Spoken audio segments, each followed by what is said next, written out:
គិតច្រើនយប់ម្ដងពីបាក់ក្នុងខ្លួនខ្លាំងណាស់គ្រប់ពេលដែលស្មុគស្មាញគ្មានអ្នកចូលចែកសងជុំវិញខ្លួនមានតែស្រមោលនៅក្បែរមេឃមានយប់ហើយក៏មានថ្ងៃចង់ហេតុអ្វីជីវិតខ្ញុំមិនព្រួលប្រែវិចូលកាន់តែច្រើនសុំពីនចូលហើយទ្រាំបានទេពេលនេះខ្ញុំហត់ខ្លាំងណាស់ចង់ត្រឡប់ទៅជាក្មេងហើយមិនចង់ធំចង់រស់នៅជុំ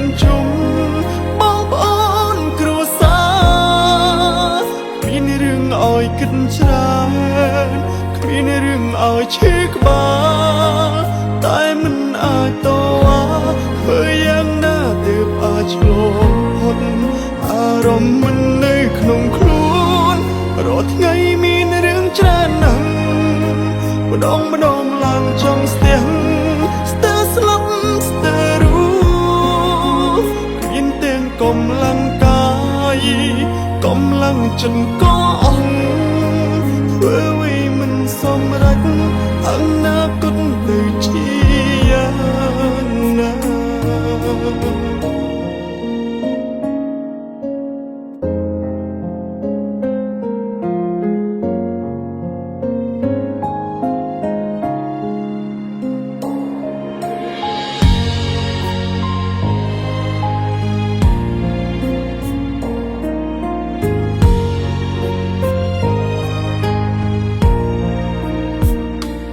មេឃមានយប់ហើយក៏មានថ្ងៃចង់ហេតុអ្វីជីវិតខ្ញុំមិនព្រួលប្រែវិចូលកាន់តែច្រើនសុំពីនចូលហើយទ្រាំបានទេ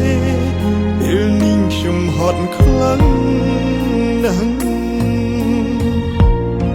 ចង់ត្រឡប់ទៅជាក្មេងហើយមិនចង់ធំចង់រស់នៅជុំបងប្អូនគ្រួសារគ្មានរឿងឲ្យគិតច្រើនគ្មានរឿងឲ្យឈឺក្បាល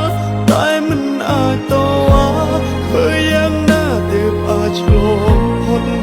អារម្មណ៍មិននៅក្នុងខ្លួនរាល់ថ្ងៃមានរឿងច្រើនណាស់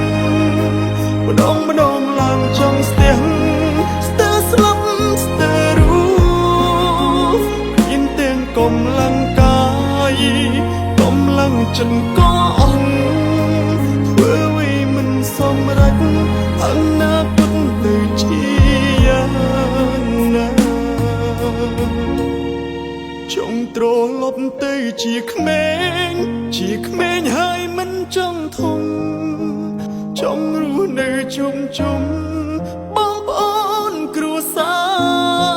រគ្មានរឿងឲ្យគិតច្រើនគ្មានរឿងឲ្យឈឺក្បាលតែមិនអាចតវ៉ាធ្វើយ៉ាងណាទើបអាចឆ្លងអារម្មណ៍មិននៅក្នុងខ្លួនរាល់ថ្ងៃមានរឿងច្រើនណាស់ម្ដងឡើងចង់ស្ទះស្ទើរស្លាប់ស្ទើររស់មានទាំងកម្លាំងកាយកម្លាំងចិត្តក៏អស់ធ្វើអ្វីមិនសមរម្យអនាគតទៅជាយ៉ាងណា